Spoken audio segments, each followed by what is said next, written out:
नमस्कार। आज हम भगवद गीता के दूसरे अध्याय को थोड़ा गहराई से देख रहे हैं।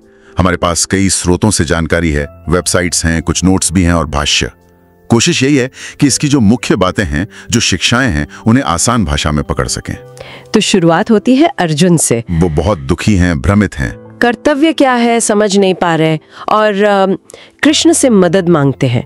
कहते हैं कि मैं दीनता के दोष से मेरा स्वभाव दब गया है, क्या सही है क्या गलत समझ नहीं आ रहा, मैं आपका शिष्य हूँ, मुझे रास्ता दिखाइए। वो श्लोक 2.7 वाली बात। हाँ बिल्कुल। और देखा जाए तो यहीं से असल में गीता का जो मुख्य उपदेश है वो शुरू होता है। कृष्ण पहले तो अर्जुन को थोड़ा झिड़कते हैं कि एक कैसी कमजोरी दिखा रहे हो, और फिर सीधे मुद्दे पर आते हैं। आत्मा और शरीर का फर्क बताते हैं कि आत्मा अमर है, शरीर नश्वर है। ये बात समझना बहुत जरूरी है। आत्मा न जन्म लेती है न मरती है। श्लोक 2.20 में यही कहा है, वो शाश्वत है, हमेशा रहने वाली। अच्छा, और जैसे शरीर में बचपन, जवानी, बुढ़ापा आता है ना, हाँ। या जैसे हम पुराने कपड़े बदल कर नए पहन लेते हैं, आत्मा भी वैसे ही एक शरीर छोड़कर दूसरे में चली जाती है। कई श्लोक हैं इस पर, जैसे 2.13, 2.22। तो जो ज्ञानी है वो इस आने जाने से, इस बदलाव से परेशान नहीं होता। मतलब जन्म और मृत्यु शरीर के लिए हैं, आत्मा के लिए नहीं। बिल्कुल, आत्मा के लिए नहीं। तो अर्जुन का दुख मिटाने का पहला तर्क हुआ आत्मा की अमरता, कि भाई शोक मत करो। लेकिन अर्जुन की समस्या तो कर्म को लेकर थी, युद्ध करने या ना करने को लेकर। तो फिर कृष्ण कर्म की बात भी करते हैं ना? हाँ बिल्कुल। आत्मा का ज्ञान देने के बाद वो अर्जुन को उनके क्षत्रिय धर्म स्वधर्म की याद दिलाते हैं। कहते हैं कि एक योद्धा के लिए, धर्म के लिए युद्ध से बढ़कर और कुछ नहीं है। और ये युद्ध भी कैसे करना है? सुख दुख, लाभ हानि, जीत हार सबको एक जैसा समझकर, कर्तव्य की भावना से, फल की चिंता किए बिना। श्लोक 2.38 इसी पर है। यहीं पर कर्म योग का कॉन्सेप्ट आता है। कर्म योग, ये वही सबसे फेमस वाला आइडिया। हाँ, कि कर्म करो, फल की इच्छा मत करो। वो श्लोक 2.47 वाला, कर्मण्ये व अधिकारस्ते। हाँ सही पकड़ा। कर्म पर ही अधिकार है, फल पर नहीं। और ना ही कर्म के फल का कारण बनो, और ऐसा भी नहीं कि कर्म करना ही छोड़ दो। अकर्मण्यता में भी आसक्ति ठीक नहीं। ये सुनने में थोड़ा निष्क्रिय जैसा लगता है कभी कभी। हाँ, कि फल की इच्छा ही ना रखो। हाँ लग सकता है, पर इसका मतलब ये नहीं कि कोशिश ना करो। मतलब ये है कि अपनी पूरी एनर्जी, अपना पूरा ध्यान कर्म करने पर लगाओ। क्या होगा, मिलेगा या नहीं, इस चिंता में अपनी मानसिक ऊर्जा बर्बाद मत करो। इससे होता यह है कि आपका कर्म भी बेहतर होता है और मन भी शांत रहता है, नतीजा चाहे जो भी हो। अच्छा, ये एक तरह से मन की शुद्धि का रास्ता है, चित्र शुद्धि, जो आगे ज्ञान पाने के लिए जरूरी है। कर्म अपने आप में अच्छा या बुरा नहीं होता, करने वाले का नजरिया, उसका भाव मायने रखता है। ये बात तो है, पर आजकल की दुनिया में जहां सब रिजल्ट ओरिएंटेड है, वहां ये लागू करना कितना प्रैक्टिकल है? खैर, इस पर बाद में सोचा जा सकता है। तो कर्मयोग की बात हुई। फिर अध्याय के आखिर में कृष्ण स्थित प्रज्ञ का वर्णन करते हैं।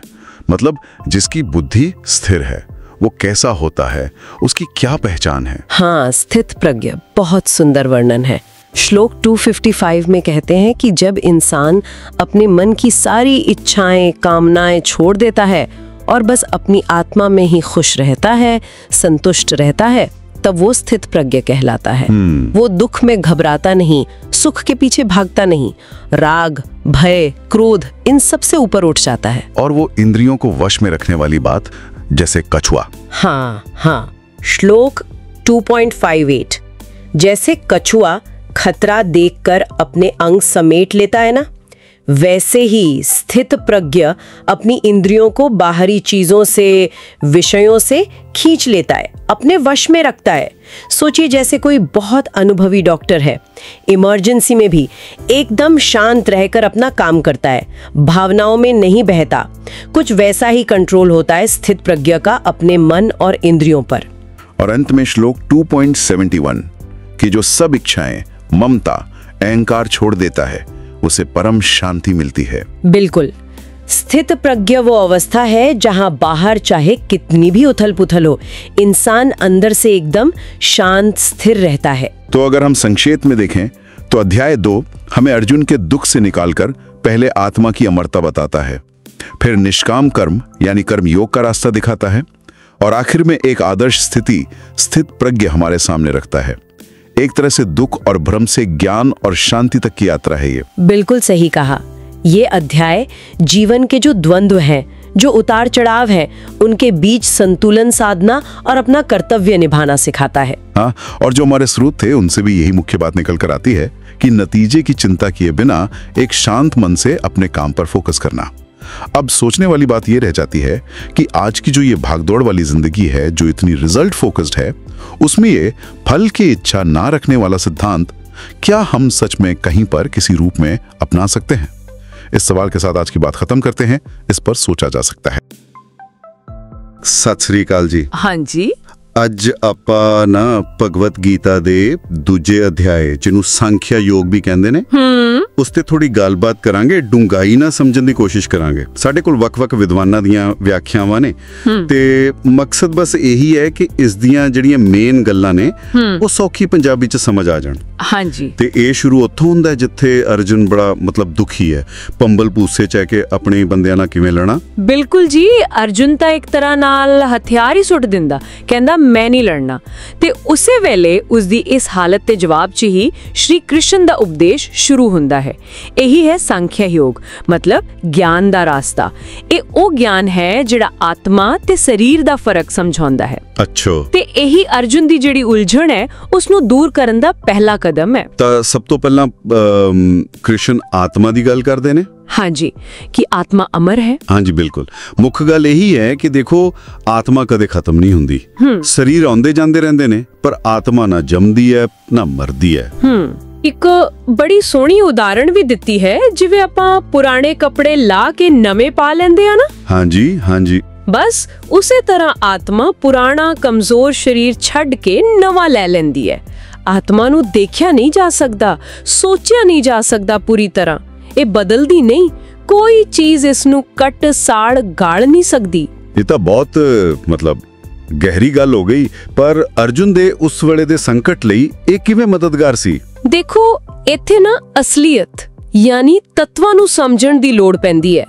ਕ੍ਰਿਸ਼ਨ ਕਹਿੰਦੇ ਨੇ ਕਿ ਸਾਨੂੰ ਨਾ ਜਿਹੜੀ ਚੀਜ਼ ਹਮੇਸ਼ਾ ਰਹਿੰਦੀ ਹੈ ਯਾਨੀ ਆਤਮਾ, ਤੇ ਜਿਹੜੀਆਂ ਚੀਜ਼ਾਂ ਬਦਲਦੀਆਂ ਰਹਿੰਦੀਆਂ ਨੇ ਸਰੀਰ, ਮਨ, ਦੁਨੀਆ, ਇਹਨਾਂ 'ਚ ਫਰਕ ਕਰਨਾ ਸਿੱਖਣਾ ਪੈਣਾ। ਅੱਛਾ। ਜਦੋਂ ਅਰਜੁਨ ਇਹ ਸਮਝ ਜਾਂਦਾ ਹੈ ਕਿ ਜਿਨ੍ਹਾਂ ਨੂੰ ਉਹ ਮਾਰਨ ਤੋਂ ਡਰ ਰਿਹਾ ਹੈ ਉਹ ਤਾਂ ਅਸਲ 'ਚ ਆਤਮਾ ਕਰਕੇ ਅਮਰ ਨੇ, ਤਾਂ ਫਿਰ ਉਸ ਦਾ ਡਰ, ਉਸ ਦਾ ਦੁੱਖ ਉਹ ਘਟ ਜਾਂਦਾ ਹੈ। ਗੱਲ ਸਮਝ ਆਈ। ਤੇ ਇਹੀ ਸਮਝ ਉਸ ਨੂੰ ਆਪਣੇ ਫਰਜ਼ ਵੱਲ ਵਧਣ ਲਈ ਹਿੰਮਤ ਦਿੰਦੀ ਹੈ। ਆਤਮਾ ਦਾ ਪਤਾ ਵੀ ਨਾ ਇੰਦਰੀਆਂ ਨਾਲ ਨਹੀਂ ਲੱਗਦਾ, ਇਹ ਤਾਂ ਆਪਣੀ ਚੇਤਨਾ ਦੀ ਰੋਸ਼ਨੀ ਨਾਲ ਹੀ ਪਤਾ ਲੱਗਦਾ ਹੈ। ਠੀਕ ਹੈ, ਤਾਂ ਜੇ ਆਤਮਾ ਅਮਰ ਹੈ ਫਿਰ ਜਿਹੜਾ ਆਪਣਾ ਫਰਜ਼ ਹੈ, ਆਪਣਾ ਧਰਮ, ਉਸ ਦਾ ਕੀ? ਕ੍ਰਿਸ਼ਨ ਤਾਂ ਅਰਜੁਨ ਨੂੰ ਯੁੱਧ ਲਈ ਕਹਿੰਦੇ ਨੇ, ਆਪਣਾ ਖਸ਼ਤਰੀय ਧਰਮ ਨਿਭਾਉਣ ਲਈ। ਹਾਂਜੀ ਬਿਲਕੁਲ, ਇਸ ਨੂੰ ਸਵਧਰਮ ਕਿਹਾ ਗਿਆ ਹੈ, ਆਪਣਾ ਖਾਸ ਫਰਜ਼। ਤੇ ਕ੍ਰਿਸ਼ਨ ਸਾਫ਼-ਸਾਫ਼ ਕਹਿੰਦੇ ਨੇ ਕਿ ਜੇ ਤੂੰ ਆਪਣਾ ਇਹ ਧਰਮ ਛੱਡੇਂਗਾ ਤਾਂ ਪਾਪ ਤਾਂ ਲੱਗੇਗਾ ਹੀ, ਨਾਲੇ ਦੁਨੀਆ 'ਚ ਬਦਨਾਮੀ ਹੋਵੇਗੀ, ਤੇਰੇ ਵੈਰੀ ਤੇਰੀ ਕਾਇਰਤਾ ਦਾ ਮਜ਼ਾਕ ਉਡਾਉਣਗੇ। ਓਹੋ। ਤੇ ਇੱਕ ਯੋਧੇ ਲਈ ਇਹ ਮੌਤ ਤੋਂ ਵੀ ਮਾੜਾ ਹੈ। ਪਰ ਸਿਰਫ ਡਰਾ ਕੇ ਜਾਂ ਜ਼ਿੰਮੇਵਾਰੀ ਦੱਸ ਕੇ? ਮਤਲਬ ਇਹ ਔਖਾ ਕੰਮ ਕਰਨਾ ਕਿਵੇਂ ਹੈ? ਕੋਈ ਤਰੀਕਾ ਵੀ ਦੱਸਦੇ ਨੇ ਕ੍ਰਿਸ਼ਨ? ਹਾਂ ਬਿਲਕੁਲ। ਤੇ ਇਹੀ ਇਸ ਅਧਿਆਇ ਦੀ ਅਗਲੀ ਵੱਡੀ ਸਿੱਖਿਆ ਹੈ, ਕਰਮ ਯੋਗ ਯਾਨੀ ਕਿ ਨਿਸ਼ਕਾਮ ਕਰਮ। ਨਿਸ਼ਕਾਮ ਕਰਮ। ਹਾਂਜੀ, ਮਤਲਬ ਆਪਣਾ ਕੰਮ, ਆਪਣਾ ਫਰਜ਼ ਪੂਰਾ ਕਰਨਾ, ਪਰ ਉਸ ਦੇ ਨਤੀਜੇ ਨਾਲ, ਉਸ ਦੇ ਫਲ ਨਾਲ ਦਿਲ ਨਹੀਂ ਲਾਣਾ। ਇੱਕ ਬਹੁਤ ਮਸ਼ਹੂਰ ਆਇਤ ਹੈ 2.47, ਉਹ ਇਹੀ ਕਹਿੰਦੀ ਹੈ, ਕੰਮ ਕਰਨ 'ਚ ਤੇਰਾ ਹੱਕ ਹੈ, ਫਲਾਂ 'ਚ ਕਦੇ ਨਹੀਂ। ਤੂੰ ਨਾ ਕਰਮ ਦੇ ਫਲ ਦਾ ਕਾਰਨ ਬਣ ਤੇ ਨਾ ਹੀ ਕੰਮ ਨਾ ਕਰਨ ਦੀ ਜ਼ਿੱਦ ਫੜ। ਅੱਛਾ, ਮਤਲਬ ਕੰਮ ਕਰੀ ਜਾਓ, ਫਲ ਦੀ ਚਿੰਤਾ ਨਾ ਕਰੋ। ਇਹਦੇ ਵਿੱਚ ਉਹ ਪ੍ਰੇਯਸ ਤੇ ਸ਼੍ਰੇਯਸ ਵਾਲੀ ਗੱਲ ਵੀ ਆ ਜਾਂਦੀ ਫਿਰ? ਹਾਂ, ਇਹ ਬਹੁਤ ਜ਼ਰੂਰੀ ਹੈ ਸਮਝਣਾ। ਪ੍ਰੇਯਸ ਉਹ ਹੁੰਦਾ ਜੋ ਸਾਨੂੰ ਫੌਰੀ ਤੌਰ ਤੇ ਚੰਗਾ ਲੱਗਦਾ, ਸੌਖਾ ਲੱਗਦਾ, ਪਰ ਹੋ ਸਕਦਾ ਉਹ ਸਿਰਫ ਆਪਣੇ ਲਈ ਹੋਵੇ। ਤੇ ਸ਼੍ਰੇਯਸ ਉਹ ਹੈ ਜੋ ਭਾਵੇਂ ਔਖਾ ਲੱਗੇ ਪਰ ਉਹ ਸਹੀ ਹੈ, ਧਰਮ ਦੇ ਮੁਤਾਬਿਕ ਹੈ ਤੇ ਲੰਮੇ ਸਮੇਂ 'ਚ ਸਭ ਲਈ ਚੰਗਾ ਹੈ। ਅਰਜੁਨ ਲਈ ਯੁੱਧ ਤੋਂ ਭੱਜਣਾ ਪ੍ਰੇਯਸ ਲੱਗ ਰਿਹਾ ਸੀ, ਪਰ ਆਪਣਾ ਧਰਮ ਨਿਭਾਉਣਾ ਸ਼੍ਰੇਯਸ ਸੀ। ਠੀਕ ਹੈ। ਤੇ ਜਦੋਂ ਅਸੀਂ ਨਿਸ਼ਕਾਮ ਭਾਵ ਨਾਲ ਬਿਨਾਂ ਫਲ ਦੀ ਚਿੰਤਾ ਦੇ ਆਪਣਾ ਸ਼੍ਰੇਯਸ ਕਰਦੇ ਹਾਂ ਤਾਂ ਸਾਡਾ ਮਨ ਸ਼ੁੱਧ ਹੁੰਦਾ ਹੈ ਤੇ ਅਸੀਂ ਬੰਧਨਾਂ ਤੋਂ ਮੁਕਤ ਹੁੰਦੇ ਹਾਂ। ਤਾਂ ਗੱਲ ਇਹ ਹੋਈ ਕਿ ਪਹਿਲਾਂ ਆਤਮਾ ਨੂੰ ਸਮਝੋ, ਫਿਰ ਬਿਨਾਂ ਫਲ ਦੀ ਚਿੰਤਾ ਦੇ ਆਪਣਾ ਸਹੀ ਕੰਮ ਕਰੋ। ਪਰ ਇਹ ਸਭ ਕਰਨ ਲਈ ਮਨ ਦਾ ਟਿਕਾਅ ਬਹੁਤ ਜ਼ਰੂਰੀ ਲੱਗਦਾ ਹੈ ਨਾ। ਤੁਸੀਂ ਬਿਲਕੁਲ ਸਹੀ ਪਕੜਿਆ। ਇਸੇ ਲਈ ਅਖੀਰ ਵਿੱਚ ਨਾ ਸਥਿਤ ਪ੍ਰਗਿਆ ਦੇ ਲੱਛਣ ਦੱਸੇ ਨੇ, ਯਾਨੀ ਉਹ ਬੰਦਾ ਜਿਸ ਦੀ ਬੁੱਧੀ, ਜਿਸ ਦਾ ਮਨ ਪੂਰਾ ਟਿਕ ਗਿਆ ਹੈ, ਸਥਿਰ ਹੋ ਗਿਆ ਹੈ। ਅੱਛਾ, ਸਥਿਤ ਪ੍ਰਗਿਆ। ਹਾਂਜੀ, ਉਹ ਸੁਖ ਦੁੱਖ, ਲਾਭ ਹਾਨੀ, ਜਿੱਤ ਹਾਰ ਸਭ ਵਿੱਚ ਇੱਕੋ ਜਿਹਾ ਰਹਿੰਦਾ ਹੈ, ਕੋਈ ਫਰਕ ਨਹੀਂ ਪੈਂਦਾ। ਉਸ ਦੀਆਂ ਇੰਦਰੀਆਂ ਉਸ ਦੇ ਪੂਰੇ ਵਸ ਵਿੱਚ ਹੁੰਦੀਆਂ ਨੇ। ਜਿਵੇਂ ਕੱਛੂ ਕੁੰਮਾ ਨਹੀਂ ਹੁੰਦਾ, ਖਤਰਾ ਦੇਖ ਕੇ ਆਪਣੇ ਸਾਰੇ ਅੰਗ ਅੰਦਰ ਖਿੱਚ ਲੈਂਦਾ ਹੈ। ਹਾਂਜੀ ਹਾਂਜੀ। ਬਸ ਉਵੇਂ ਹੀ ਉਹ ਆਪਣੀਆਂ ਇੰਦਰੀਆਂ ਨੂੰ ਦੁਨਿਆਵੀ ਚੀਜ਼ਾਂ ਤੋਂ ਹਟਾ ਲੈਂਦਾ ਹੈ। ਤੇ ਜੇ ਮਨ ਕਾਬੂ 'ਚ ਨਾ ਹੋਵੇ, ਉਸ ਦੇ ਖਤਰੇ ਵੀ ਦੱਸੇ ਨੇ ਫਿਰ। ਹਾਂਜੀ, ਬਹੁਤ ਡੂੰਘਾਈ ਨਾਲ। 2 ਆਇਤਾਂ ਨੇ 62 ਤੇ 63, ਉਹਨਾਂ 'ਚ ਪੂਰੀ ਪਤਨ ਦੀ ਪੌੜੀ ਦੱਸੀ ਹੈ। ਪਤਨ ਦੀ ਪੌੜੀ? ਹਾਂ, ਦੇਖੋ ਕਿਵੇਂ ਹੁੰਦਾ ਹੈ। ਪਹਿਲਾਂ ਅਸੀਂ ਦੁਨਿਆਵੀ ਚੀਜ਼ਾਂ ਬਾਰੇ ਸੋਚਦੇ ਹਾਂ, ਸੋਚ ਕੇ ਉਹਨਾਂ ਨਾਲ ਲਗਾ, ਮਤਲਬ ਅਟੈਚਮੈਂਟ ਹੋ ਜਾਂਦੀ ਹੈ। ਠੀਕ। ਉਸ ਲਗਾ ਤੋਂ ਇੱਛਾ ਯਾਨੀ ਕਾਮਨਾ ਪੈਦਾ ਹੁੰਦੀ ਹੈ। ਜੇ ਉਹ ਇੱਛਾ ਪੂਰੀ ਨਾ ਹੋਵੇ ਤਾਂ ਗੁੱਸਾ ਹੁੰਦਾ ਹੈ, ਕ੍ਰੋਧ। ਗੁੱਸੇ ਨਾਲ ਬੰਦੇ ਦੀ ਸੋਚਣ ਸਮਝਣ ਦੀ ਸ਼ਕਤੀ ਧੁੰਦਲੀ ਪੈ ਜਾਂਦੀ ਹੈ, ਭਰਮ ਯਾਨੀ ਸੰਮੋਹ। ਫਿਰ ਯਾਦਦਾਸ਼ਤ ਕੰਮ ਕਰਨਾ ਛੱਡ ਦਿੰਦੀ ਹੈ, ਸਮ੍ਰਿਤੀ ਵਿਭ੍ਰਮ। ਉਸ ਨਾਲ ਬੁੱਧੀ ਦਾ ਨਾਸ਼ ਹੋ ਜਾਂਦਾ ਹੈ। ਤੇ ਜਦੋਂ ਬੁੱਧੀ ਗਈ ਤਾਂ ਸਮਝੋ ਬੰਦਾ ਗਿਆ, ਉਸ ਦਾ ਪਤਨ ਹੋ ਜਾਂਦਾ ਹੈ। ਇਸ ਦਾ ਮਤਲਬ ਤਾਂ ਇਹ ਹੋਇਆ ਕਿ ਸਿਰਫ ਬਾਹਰੋਂ ਇੰਦਰੀਆਂ ਨੂੰ ਰੋਕ ਲੈਣਾ, ਪਰ ਮਨ 'ਚ ਉਹੀ ਚੀਜ਼ਾਂ ਘੁੰਮਦੀਆਂ ਰਹਿਣ, ਉਹ ਕਾਫੀ ਨਹੀਂ। ਮਨ ਨੂੰ ਸਾਧਨਾ ਪਵੇਗਾ। ਬਿਲਕੁਲ, ਇਹੀ ਸਭ ਤੋਂ ਵੱਡੀ ਗੱਲ ਹੈ। ਅਗਲੀ ਆਇਤ 'ਚ ਸਾਫ਼ ਲਿਖਿਆ ਹੈ 2.66, ਜਿਸ ਦਾ ਮਨ ਵਸ 'ਚ ਨਹੀਂ, ਉਸ ਦੀ ਬੁੱਧੀ ਸਥਿਰ ਨਹੀਂ ਹੋ ਸਕਦੀ। ਜਿਸ ਦੀ ਬੁੱਧੀ ਸਥਿਰ ਨਹੀਂ, ਉਸ ਨੂੰ ਸ਼ਾਂਤੀ ਨਹੀਂ ਮਿਲ ਸਕਦੀ, ਤੇ ਜਿਸ ਨੂੰ ਸ਼ਾਂਤੀ ਨਹੀਂ, ਉਸ ਨੂੰ ਅਸਲੀ ਸੁੱਖ ਕਿਵੇਂ ਮਿਲੇਗਾ?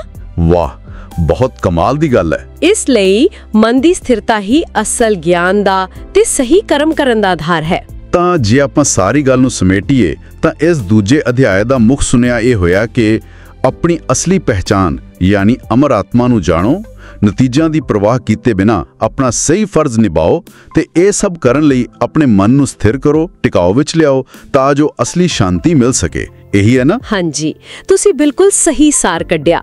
ਤੇ ਜਾਂਦੇ ਜਾਂਦੇ ਨਾ ਇੱਕ ਸਵਾਲ ਸਾਰਿਆਂ ਦੇ ਮਨ 'ਚ ਛੱਡ ਜਾਂਦੇ ਆ। ਹਾਂਜੀ, ਕਿ ਅੱਜ ਦੀ ਜਿਹੜੀ ਸਾਡੀ ਜ਼ਿੰਦਗੀ ਹੈ, ਭੱਜ ਦੌੜ ਵਾਲੀ, ਜਿੱਥੇ ਅਸੀਂ ਅਕਸਰ ਉਲਝੇ ਰਹਿੰਦੇ ਆ, ਆਪਣੇ ਜੀਵਨ ਦਾ ਮਕਸਦ ਲੱਭਦੇ ਆ ਜਾਂ ਰੋਜ਼ ਦੇ ਤਣਾਅ ਨਾਲ ਜੂਝਦੇ ਆ, ਉੱਥੇ ਗੀਤਾ ਦੇ ਇਹ ਸਿਧਾਂਤ ਬਿਨਾਂ ਫਲ ਦੀ ਇੱਛਾ ਦੇ ਕੰਮ ਕਰਨਾ ਤੇ ਮਨ ਨੂੰ ਕਾਬੂ ਕਰਨਾ, ਇਹ ਸਾਡੀ ਕਿਵੇਂ ਮਦਦ ਕਰ ਸਕਦੇ ਨੇ?